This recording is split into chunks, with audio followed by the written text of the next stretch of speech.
Well, good morning, everybody. It's Workshop Wednesday on a Tuesday. I'm traveling down the road and headed to Oklahoma City. This is a big week for the TCAA Show, and so I don't think meetings tomorrow with the TCAA group would be interesting to all. I'm sure there's lots to learn, and I'm sure I'll learn a lot in them. But they like camera time too. They get all wanting to be in part of Workshop Wednesday, and I'm kind of selfish. I just want to talk to y'all by myself, so I'm going to do it. I'm driving down the road. Y'all get to see me in rodeo clothes. That's what I call rodeo clothes. Got my hat and my long sleeve shirt and my starch breeches on.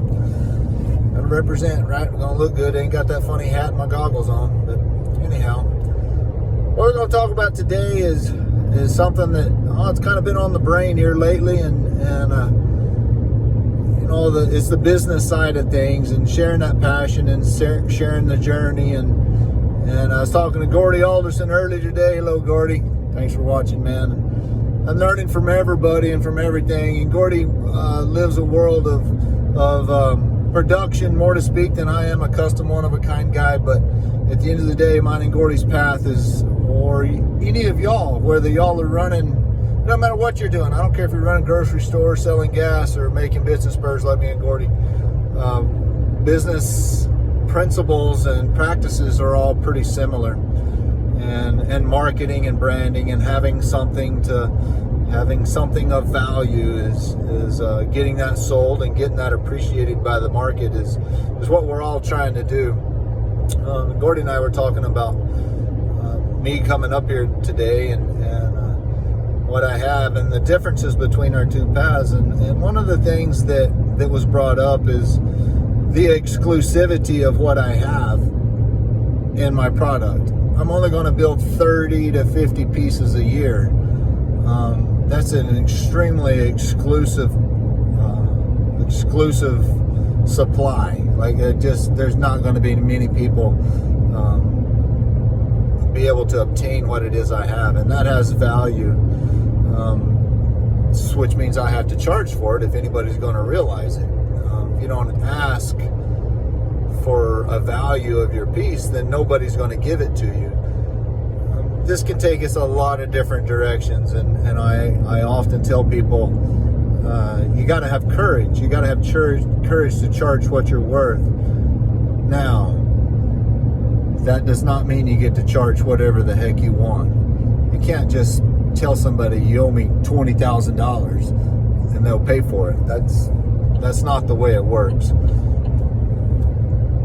But if you have a big old long backlog and you got a lot of work, your market's telling you that you have value, and you do need to go up maybe, and you need to realize what the demand is for your product. And I've been talking to myself a lot about it. I'm 3 years behind on orders. That means there's plenty of demand for my work, and guess what? I have to go up. I'm already probably one of the most expensive guys out there on an hourly rate, which is what I'm trying to, that's the way I price my stuff, is time and material, so that I can be consistent. I'm not here to take advantage of anybody or anything. Everybody, no matter how much money you have or how much little you have, everybody gets charged the same. I don't pick on one person or the other. Nobody gets treated differently. So consistency is extremely important to me, and being fair. So it boils down to price. I'm behind, so I'm gonna have to go up. Part of the thing that I have to share with people is that, and for people to understand the perceived value, right? So have a big old fancy pair of spurs that has $10 worth of steel and $500 worth of gold and 3 months of engraving. They're expensive, $26,500, $27,000 for a pair of spurs like that. The exclusivity of it and the time that I've spent is what creates that value, and that value is perceived.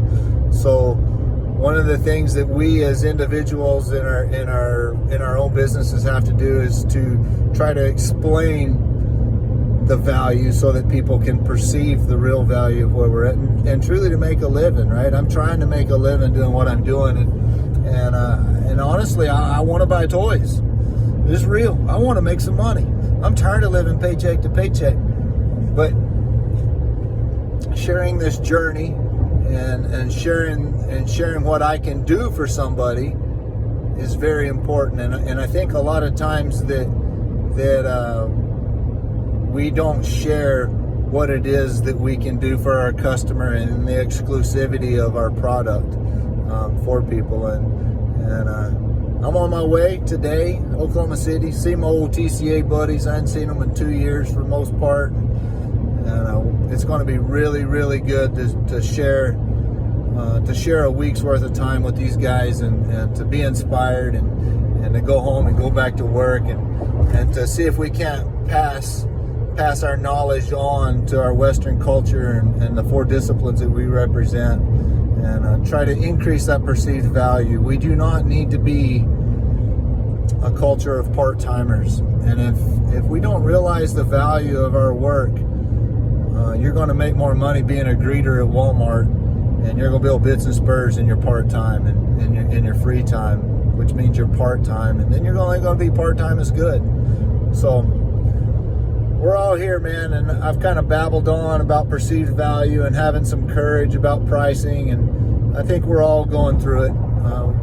I certainly am, and just because I get a lot of money for some of my pieces doesn't necessarily mean I'm making a lot of money, but I'm not bashful about trying to make more. I'm very blessed in what I have. I never dreamed I'd be able to run a business the way I have or have the things that I have with my family, but don't ever let good enough be good enough is the wisdom of the day, and understanding what it is that you have and the exclusivities and the quality. I'm going to share that with the world and anybody I get to talk to this week. I'm going to tell my story, as I've said in that last video about business. I'm going to share my story. I'm going to share who I am, and I'm not going to be bashful that it is in fact hard to get the product that I have, because there's only one of me and there can only ever be one of me. But I'm not going to be apologetic for that either. It is what it is. I'd love to help somebody out. I'd love to make you something really, really special. And yeah, I'm going to get paid for it. But anyhow, I hope this makes sense. I hope it gives a lot of you guys out there, ladies that are in a world of craft or running a business, I hope it gives you encouragement. We're all in this together, and as Wrangler says, long live the cowboy and long live our Western culture. And my week is going to be spent doing something for that, without question. That's what our TCA is to make sure these 4 disciplines continue to grow and are represented properly from a custom standpoint, one of a kind, high quality, expose the world to what actually can be done, and to share that value with people. And man, if y'all can make it to Oklahoma City, come see this. This is the weekend. This is opening weekend coming up, Friday and Saturday night. It's open to the public on Saturday during the day.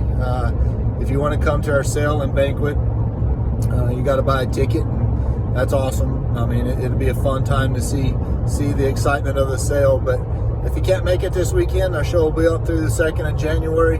Come up to the museum, experience the show, and see the great stuff. It's going to be really fun for me, and it's fun to share that with the world. So until next time, until next week, I probably won't do a lot of posting this week. Be busy, but I hope y'all are all well, and we'll see y'all soon. Adios.